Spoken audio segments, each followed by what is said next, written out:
Dear students, our today's topic is AIDS. AIDS means acquired immunodeficiency syndrome. Acquired immune deficiency syndrome. देखो, ads कोई वैसे बीमारी नहीं है। एड्स के अंदर क्या होता है कि किसी पर्सन के टी लिम्फोसाइट्स जो होते हैं या जिनको हम टी सेल्स बोल देते हैं, हमने पहले इम्यूनिटी वाले टॉपिक के अंदर ये चीज़ पढ़ी होगी कि there are 2 different types of lymphocytes जिनको हम बोलते हैं बी सेल्स और B lymphocytes and T lymphocytes और टी सेल्स। हमारे ब्लड के अंदर ये 2 तरह के लिम्फोसाइट्स हैं जो मैच्योर होते थे बोन मैरो के अंदर। उन लिम्फोसाइट्स को हमने नाम दिया बी लिम्फोसाइट्स और बी सेल्स, जिनका काम क्या होता है to synthesise antibodies to fight against the pathogens. और दूसरे हैं टी लिम्फोसाइट्स, जिनकी आगे डिफरेंट टाइप्स के बारे में हमने बात की थी कि 4 डिफरेंट टाइप्स होती हैं इनकी, जिनके अलग अलग फंक्शंस होते हैं। अब एड्स के अंदर होता क्या है, एक्वायर्ड इम्यून डेफिशिएंसी सिंड्रोम जो डिजीज़ है, इसके अंदर सफरिंग पर्सन के जो टी लिम्फोसाइट्स हैं वो हाईली रिड्यूस्ड हो जाते हैं।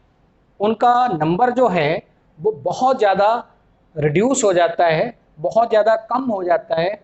And these T cells are responsible for stimulating the B cells to manufacture antibodies. यानी इन टी सेल्स का काम क्या है, बी सेल्स को स्टिमुलेट करना to manufacture the antibodies which fight against the foreign particles और डिजीज कॉजिंग पैथोजेंस। इसलिए होता क्या है, जब इनका नंबर कम हो गया, जिन्होंने बी सेल्स को स्टिमुलेट करना है एंटीबॉडी बनाने के लिए, तो एंटीबॉडीज की सिंथेसिस भी कम हो जाएगी। और एंटीबॉडीज की सिंथेसिस कम होगी तो पर्सन का इम्यून सिस्टम जो है वो क्या हो जाएगा, दैट विल बिकम वीक, वो कमजोर हो जाएगा। इसलिए छोटी से छोटी बीमारी भी उस पर्सन की जो है वो इनक्यूरेबल हो जाएगी, यानी वो ठीक नहीं हो पाएगा।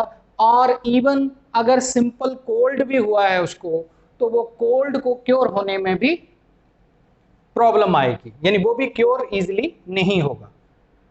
तो इतना वीक जो है वो इम्यून सिस्टम जो है पर्सन का, या रेजिस्टेंस पावर जो होती है पर्सन की, वो इतनी कमज़ोर हो जाती है कि इवन सिंपल डिजीजेज जो हैं वो भी काफ़ी फैटल जो है वो हो सकते हैं पर्सन के लिए।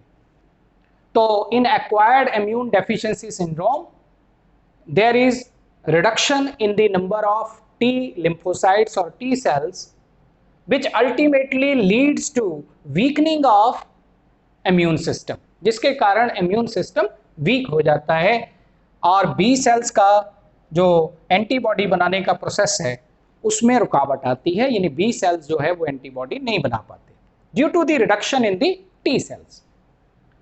अब पॉजिटिव एजेंट की बात करें कि ऐसा क्यों होता है, तो एड्स जो है वो बेसिकली एक वायरल डिजीज है, वायरल डिजीज है, और उस वायरस का नाम है human immunodeficiency virus, which is commonly known as HIV, human immunodeficiency virus, short form में जिसको HIV बोल देते हैं, या जिसको HTLV भी बोलते हैं। HTLV means human T cells lymphogenic virus, human T cells lymphogenic virus.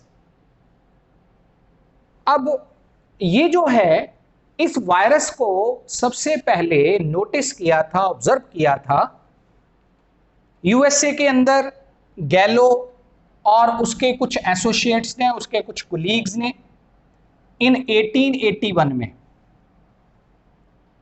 Robert गैलो and his associates in 1881 noticed HIV। इन्होंने सबसे पहले ह्यूमन इम्यूनो वायरस को जो था वो नोटिस किया इन सर्टेन पीपल, और उसके बाद आगे डिफरेंट जो है लोगों ने इसके ऊपर काम किया, और अल्टीमेटली इसकी जो डिस्कवरी थी वो मॉन्टाग्नियर, प्रोफेसर मॉन्टाग्नियर एंड हिज एसोसिएट्स, इन लोगों ने मिलके इन 1883 पेरिस के अंदर इसकी डिस्कवरी की। लेकिन इन्होंने नाम दिया उसे LAV। LAV means lymph adenopathy virus. इसको नाम क्या दिया? Lymph adenopathy virus. इसको शॉर्ट फॉर्म में हमने क्या लिख रहे हैं? LAV, lymph adenopathy virus. ये नाम दिया मॉन्टाग्नियर और उसके कलीग्स ने इन 1883 पेरिस में, इन्होंने इसकी डिस्कवरी की। तो क्रेडिट जो डिस्कवरी का जाता है that goes to Montagnier and his colleagues. लेकिन अल्टीमेटली इसका नाम जो है वो बाद में HIV यानी ह्यूमन इम्यूनो डेफिशिएंसी वायरस रखा गया। तो अल्टरनेटिव इसके कई नाम हैं, जैसे HTLV, HIV, LAV, ऐसे ये डिफरेंट जो नेम्स हैं, they all belongs to human immunodeficiency virus. Next है, इंडिया में सबसे पहला जो केस था HIV इन्फेक्टेड या एड्स का, जो पहला केस था वो कुछ प्रोस्टिट्यूट्स में, कुछ सेक्स वर्कर्स में, ये 1986 में चेन्नई में सबसे पहले ये HIV के केसेस जो हैं या एड्स के केसेस जो हैं वो इंडिया में सामने आए। अब इसकी अगर बात करूं मैं कि एड्स जो ये डिजीज है, एक्वायर्ड इम्यून डेफिशिएंसी सिंड्रोम, जो कि HIV के कारण हो रहा है, पॉजिटिव एजेंट इसका ह्यूमन इम्यूनो डेफिशिएंसी वायरस है, जो कि टी सेल्स की कमी कर देता है बॉडी के अंदर, और उन टी सेल्स की डेफिशिएंसी कर देता है which are responsible for stimulating the B cells which ultimately manufacture the antibodies और which are responsible for the synthesis of antibodies. तो उनकी कमी कर देता है ये।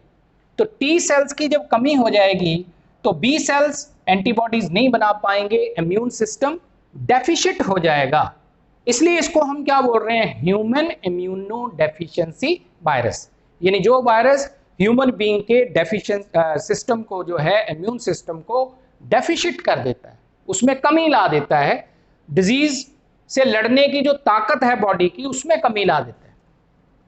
तो ये तो हो गई इसकी बैकग्राउंड कि कैसे डिस्कवरी हुई और ये क्या है।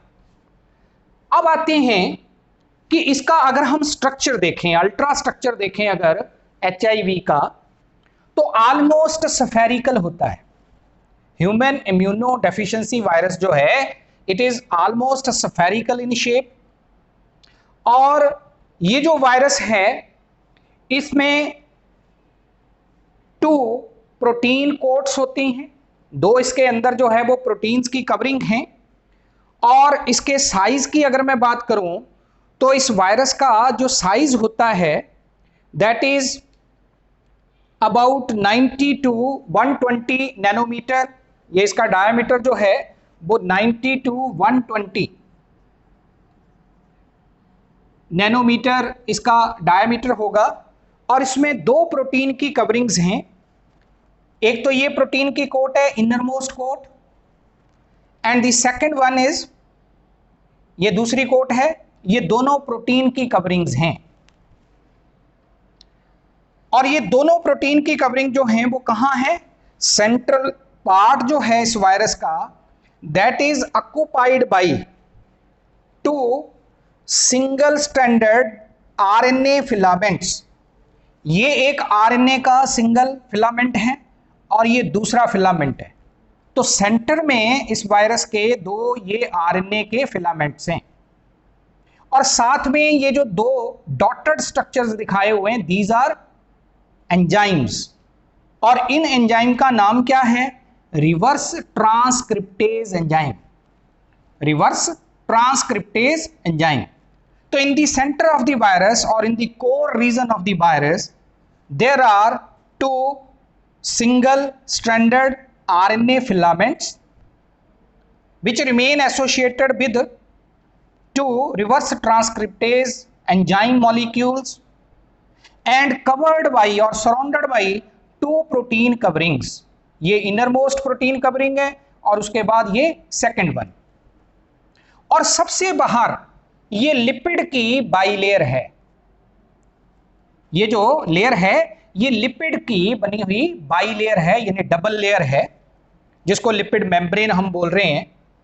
और इस लिपिड मेम्ब्रेन के अंदर जो है इंसर्टेड हैं ग्लाइकोप्रोटीनेशियस स्पाइक्स। ये जो हैं ये ग्लाइकोप्रोटीनेशियस स्पाइक्स हैं। तो ये ग्लाइकोप्रोटीनेशियस स्पाइक्स जो हैं these are inserted in the lipid bilayer. तो ओवरऑल ये स्ट्रक्चर है एड्स के वायरस का, या जिसको हम HIV बोल रहे हैं, ह्यूमन इम्यूनो डेफिशिएंसी वायरस। अब देखो ये वायरस जो है ये डेंजरस वायरसेस की कैटेगरी में क्यों आता है। हम ये बोलते हैं कि अभी तक हमारे पास एड्स का कोई प्रॉपर ट्रीटमेंट नहीं है, या इसकी कोई वैक्सीन भी अभी तक अवेलेबल नहीं है। तो उसका कारण ये है कि in the core region of the virus the two RNA filaments are well protected by three different coverings.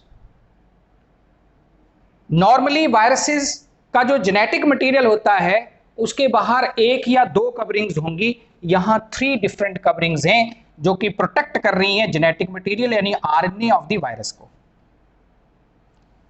Innermost protein covering, then second protein covering, और सबसे बाहर क्या आ गई ये लिपिड की बाइलेयर, और उसमें भी इंसर्टेड हैं जगह जगह पर ग्लाइकोप्रोटीनेशियस स्पाइक्स। तो ये 3 डिफरेंट कवरिंग्स के कारण जो जेनेटिक मटेरियल है वो वेल प्रोटेक्टेड है। दूसरा, आरएनए जेनेटिक मटेरियल होने के साथ साथ इसमें रिवर्स ट्रांसक्रिप्टेज एंजाइम होने के कारण the virus is able to perform the phenomena of reverse transcription. ये जो रिवर्स ट्रांसक्रिप्शन का फिनोमिना होता है ये क्या है। रिवर्स ट्रांसक्रिप्शन के अंदर कोई आरएनए का मॉलिक्यूल, देखो डीएनए से आरएनए का बनना ये ट्रांसक्रिप्शन है। अगर डीएनए का मॉलिक्यूल आरएनए बनाता है then it is known as transcription. लेकिन अगर अपोजिट होता है, if RNA molecule is able to synthesize DNA then it is known as reverse transcription, and this phenomena was discovered by Kamin and Baltimore। इन दो scientist ने इस phenomena को, reverse transcription के फिनोमिना को डिस्कवर किया था, जिसमें कि RNA is able to synthesise the DNA. ठीक है, तो आरएनए से डीएनए का बनना इसे हम रिवर्स ट्रांसक्रिप्शन बोलते हैं। लेकिन इसके लिए क्या चाहिए, एंजाइम चाहिए, reverse transcriptase enzyme which is available in the HIV, जो कि इस वायरस के अंदर अवेलेबल है। और ऐसे वायरसेस जिनमें आरएनए जेनेटिक मटेरियल हो और वो रिवर्स ट्रांसक्रिप्शन का फिनोमिना कैरी ऑन कर सकें, उनको हम क्या बोलते हैं, उनको बोलते हैं रिट्रो वायरसेस। उनको हम बोलते हैं रिट्रो वायरसेस।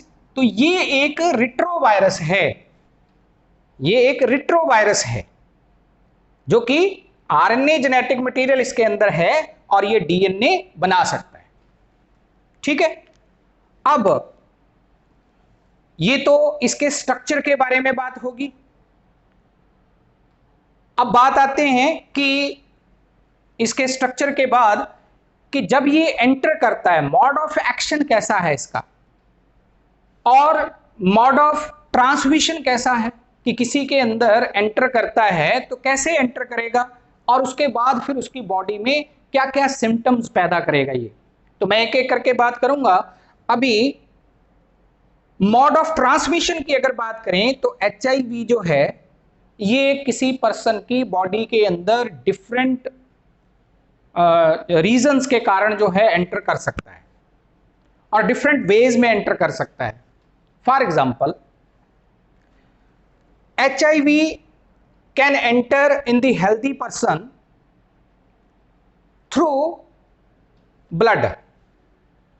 अगर मान लो किसी आदमी का ऑलरेडी जो HIV पॉजिटिव है, यानी जिसकी बॉडी के अंदर ऑलरेडी HIV है, तो उसकी बॉडी से ब्लड किसी हेल्दी पर्सन को दिया जाता है विदाउट एनी स्क्रीनिंग। तो फिर डिजीज्ड पर्सन से हेल्दी पर्सन में जो है थ्रू ब्लड ये जो है HIV दैट कैन एंटर। एक तो ये है थ्रू ब्लड ट्रांसफ्यूजन, तो एक तो ये हो सकता है। Second one, through infected needle and syringes. अगर जैसा अक्सर हम लोग देखते हैं या ऑब्जर्व करते हैं कि इंडिया में सबसे ज्यादा जो केसेस हैं वो मणिपुर में हैं। मणिपुर स्टेट के अंदर क्यों हैं? तो उसका सबसे बड़ा रीजन है कि वहां यूथ जो है उसमें drug addiction through infected syringes and infected needles, उनके जरिए ड्रग एडिक्शन होती है। तो अगर वही सेम सिरिंज या इंजेक्शन जो है वो इन्फेक्टेड पर्सन भी यूज कर रहा है ड्रग के लिए और वही जो है सेम एक हेल्दी पर्सन भी यूज कर रहा है, तो इस तरह से through infected needles and syringes. इसके अलावा through infected razor, shaving razor, उसके जरिए भी ये जो है ट्रांसमिट हो सकता है, ट्रांसमिशन इसकी हो सकती है। थ्रू सेक्सुअल मेटिंग, यानी डिजीज्ड और हेल्दी पर्सन के बीच में अगर किसी तरह की कोई मीटिंग होती है तो उसके कारण भी। फिर अगर मान लो कोई मदर इन्फेक्टेड है तो मदर से उसके डेवलपिंग फीटस में आगे थ्रू प्लेसेंटा जो है ये HIV वायरस जो है दैट कैन एंटर। तो ऐसे डिफरेंट रीजंस हो सकते हैं जिनके कारण जो है, लेकिन कुछ मिथ्स भी हैं। मिथ्स ये कि कोई किसी तरह की कोई चीज शेयर करने से, कोई बुक्स शेयर करने से, कोई क्लोथ्स शेयर करने से या कोई यूटेंसिल्स शेयर करने से, कोई कॉमन टॉयलेट्स शेयर करने से, इनसे जो है ये आगे से आगे नहीं फैलता, नहीं स्प्रेड करता। हैंडशेक से, इकट्ठे रहने से, बैठने उठने से, इवन थ्रू किसिंग ये आगे से आगे नहीं फैलता। तो ये कुछ मिथ्स हैं।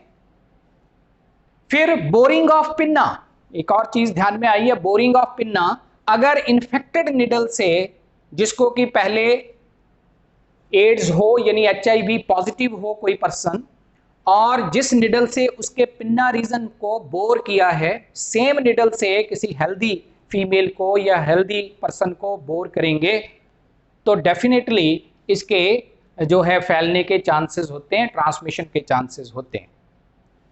तो ये तो हो गए different types of modes of transmission. Incubation period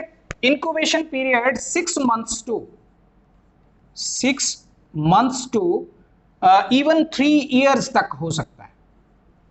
incubation period जो है वो 6 months से लेके 3 years तक का हो सकता है। यानी कि इंक्यूबेशन पीरियड का मतलब क्या होता है? तो इंक्यूबेशन पीरियड का मतलब होता है कि time period from the entry of the pathogen till the appearance of first science of the disease. तो 6 months टू, मैं 3 years यहां लिख गया, 3 years नहीं 10 years, इवन 10 years। यानी आज किसी की बॉडी के अंदर HIV एंटर कर जाए तो वो अपने सिम्टम जो हैं वो 10 years तक कभी भी दिखा सकता है। It depends upon the immune system कि कितना किसी का इम्यून सिस्टम जो है वो पावरफुल है, स्ट्रॉन्गर है। तो जितना स्ट्रॉन्गर इम्यून सिस्टम होगा किसी पर्सन का तो उतने ही लेट सिम्टम्स जो हैं वो नजर आएंगे। तो 6 months to 10 years तक का इंक्यूबेशन पीरियड HIV का होता है। अब आते हैं कि जब एंटर कर गया तो एंटर करने के बाद ये सबसे पहले HIV एंटर करेगा मैक्रोफेजेस के अंदर। मैक्रोफेजेस। मैक्रोफेजेस हमारे सेल्स हैं जो कि बाउंडरर का काम करते हैं, और कोई भी अगर डेब्रीज हो, कोई भी अनवांटेड मटेरियल्स हो हमारे बॉडी के अंदर, टिश्यूज के अंदर, तो उनको एनगल्फ करना, उनको फैगोसाइटाइज करना, ये इनका काम होता है। तो मैक्रोफेजेस के अंदर ये एंटर करते हैं। वहां इसका जो आरएनए होगा वो रिवर्स ट्रांसक्रिप्शन के जरिए डीएनए सिंथेसाइज करेगा, और उस डीएनए से फिर ये अपने वायरल पार्टिकल्स की मल्टीप्लिकेशन करवाएगा, यानी कि अपना नंबर बढ़ाएगा। फिर वहां से जब नंबर बढ़ गया मैक्रोफेजेस के अंदर, देन इट एंटर्स इनटू, उसके बाद ये किसके अंदर एंटर करेगा? टी सेल्स, यानी कि टी लिम्फोसाइट्स के अंदर। सिमिलरली टी सेल्स के अंदर भी ये मल्टीप्लाई करेगा, और मल्टीप्लाई करने के बाद ये टी सेल्स को डिस्ट्रॉय करना शुरू कर देगा, जिसके कारण ये जो टी लिम्फोसाइट्स हैं या टी सेल्स जो हैं उनमें डेफिशिएंसी आनी शुरू हो जाएगी। And due to their deficiency B cells को स्टिमुलेट करने वाला कोई नहीं रहा, कि वो एंटीबॉडीज बनाने के लिए उसको स्टिमुलेट करने वाले टी सेल्स जो हैं, जब उनका नंबर रिड्यूस हो गया तो ऑटोमेटिकली हमारा इम्यून सिस्टम क्या हो जाएगा? वीक। तो ये इस तरीके से काम करता है। नेक्स्ट है, इसके बाद अगली जो बात आती है कि इसका फिर ट्रीटमेंट या इसका प्रोफाइलैक्सिस यानी कि बचाव क्या है। फिर देखो, ट्रीटमेंट कोई पॉसिबल नहीं है, लेकिन जो कुछ प्रोफाइलैक्सिस मीन्स हैं, यानी कि प्रोफाइलैक्टिक मीन्स का मतलब होता है बचाव के तरीके, कि हम कैसे बच सकते हैं। तो बचने के लिए हमारे पास अलग अलग तरह के जो कुछ स्टेप्स हैं जो हम लोगों को लेने चाहिए। तो उसमें नंबर 1 सबसे पहले तो एक यही है, पहला प्रोफाइलैक्सिस, कि किसी भी तरह की infected needles and infected syringes उनका यूज ना हो, तो उसके लिए डिस्पोजेबल सिरिंज, डिस्पोजेबल निडल्स, इनका यूज जो है वो करना during the blood transfusion and during the injection. Injection के दौरान या ब्लड ट्रांसफ्यूजन के दौरान इन्फेक्टेड निडल्स का इस्तेमाल ना हो, तो उसके लिए क्या है? Number 1 disposable needles and syringes, इनका यूज। सेकंड है, इसके अलावा unprotected mating should be avoided. Unprotected mating should be avoided. Then इसके अलावा यानी जो जो कारण हैं, जो जो हमने ट्रांसमिशन के कारण पढ़े, उन डिफरेंट ट्रांसमिशन के कारणों को क्या करना? उनको उनके अपोजिट रिएक्ट करना। तो इसके अलावा जो कई बार बोरिंग ऑफ पिन्ना या टैटूज वगैरह, इवन कई बार बॉडी के ऊपर डिफरेंट जो है पर्सन्स वो बनवाते हैं, तो उनको भी प्रॉपर जो है स्टरलाइज करने के बाद ही उनका यूज करना चाहिए। हो सके तो टैटूज नहीं बनाने चाहिए, उनको अवॉइड करना चाहिए। इसके अलावा डेंटिस्ट के पास जाएं तो हमें प्रॉपरली स्टरलाइज्ड जो इंस्ट्रूमेंट्स हैं, अपरेटिसेस हैं, उनका इस्तेमाल करना चाहिए। तो ये कुछ चीजें हैं जिनका ध्यान रखना चाहिए। तो ये तो प्रोफाइलैक्टिक मीन्स हैं। एड्स के सिम्टम्स की अगर मैं बात करूं तो लो ग्रेड फीवर रहना, डायरिया रहना, वेट लॉस रहना, और सिंपल से सिंपल डिजीजेस का क्योर ना हो पाना। अगर कोई सिंपल सी बीमारी लग गई, वो ठीक नहीं हो रही, और अनएक्सप्लेन्ड वेट लॉस हो रहा है, बिना कारण से जो है बॉडी का जो वजन है वो कम हो रहा है। इसके अलावा लगातार टेम्परेचर रह रहा है हल्का, यानी लो ग्रेड का फीवर रह रहा है, डायरिया वाली सिचुएशन लंबे समय तक परसिस्ट कर रही है। तो ये कुछ सिम्टम्स हैं या कुछ साइंस हैं एड्स की अक्रेंस के। अब ट्रीटमेंट की लास्ट में मैं बात करूंगा। ट्रीटमेंट, वैसे तो मैंने बोला कि कोई इसका ट्रीटमेंट नहीं है, लेकिन फिर भी कुछ मेडिसिन्स जो पेशेंट की लाइफ को कुछ टाइम के लिए प्रलोंग कर सकती हैं, पेशेंट की लाइफ को कुछ समय के लिए बढ़ा सकती हैं। तो उसमें AZT एक तो है, AZT एक तो ये है। इसके अलावा एक आती है जिसको हम क्या बोलते हैं, दैट इज जिसको बोलते हैं जिडोबुडिन। जिडोबुडिन, जिडोबुडिन। तो ये कुछ ड्रग्स हैं जिनका इस्तेमाल किया जाता है पर्सन की या पेशेंट की लाइफ को प्रलोंग करने के लिए। कोई फुल प्रूफ ट्रीटमेंट जो है अभी तक, या ना तो कोई वैक्सीन ना ही ट्रीटमेंट ये अभी अवेलेबल है। प्रिवेंशन ही जो है वो सबसे बेटर क्योर है, इसलिए प्रोफाइलैक्टिक मीन्स जो हैं उनको ध्यान में रखना चाहिए। अब लोगों में अवेयरनेस पैदा हो, इसके लिए 1 दिसंबर ये हर साल एड्स डे के तौर पे मनाया जाता है वर्ल्ड वाइड। दुनिया में एड्स के लिए जो है वो अवेयरनेस पैदा हो, किन किन कारणों से एड्स होती है, किन चीजों का ध्यान रखना चाहिए, तो अवेयरनेस पैदा करने के लिए लोगों में 1 दिसंबर को हर साल एड्स डे सेलिब्रेट करते हैं, ऑब्जर्व करते हैं। दूसरी चीज है एक NACO, National AIDS Control Organisation. India में एड्स के कंट्रोल के लिए और एड्स के बारे में अवेयरनेस पैदा करने के लिए जो ऑर्गेनाइजेशन काम करती है that is National AIDS Control Organisation, जिसका सिंबल जो है वो ऐसे जो है रेड रिबन, ऐसे रेड रिबन का सिंबल इसका होता है। तो नेशनल एड्स कंट्रोल ऑर्गेनाइजेशन जो इस सारे काम को देखती है। एक इससे रिलेटेड एक टर्म आती है ARC। ARC means AIDS related complex. AIDS related complex ये क्या है? ये माइल्ड फॉर्म ऑफ एड्स है, या आप ये कह सकते हैं कि ये बिगिनिंग एक किस्म की स्टेज है एड्स की, या वार्निंग स्टेज है, जिसमें एड्स जैसे सिम्टम्स जो हैं वो नजर आने शुरू होते हैं। तो ये एक माइल्ड फॉर्म ऑफ एड्स है ARC।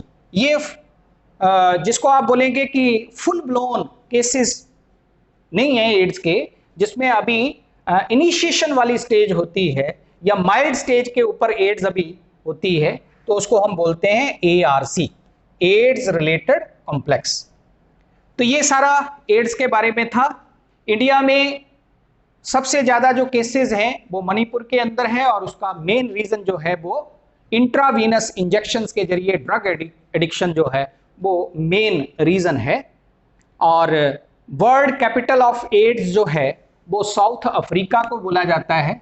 साउथ अफ्रीका ये वर्ल्ड एड्स कैपिटल, ठीक है, क्योंकि सबसे ज्यादा केसेस जो हैं वो अफ्रीका के अंदर हैं। और ये भी माना जाता है कि एड्स का जो वायरस है यानी HIV ये मंकीज से ह्यूमन बीइंग में आया है, ऐसा जो है वो माना जाता है। तो ये सारा कुछ मैंने एड्स के बारे में बताने की कोशिश की है। Thank you very much.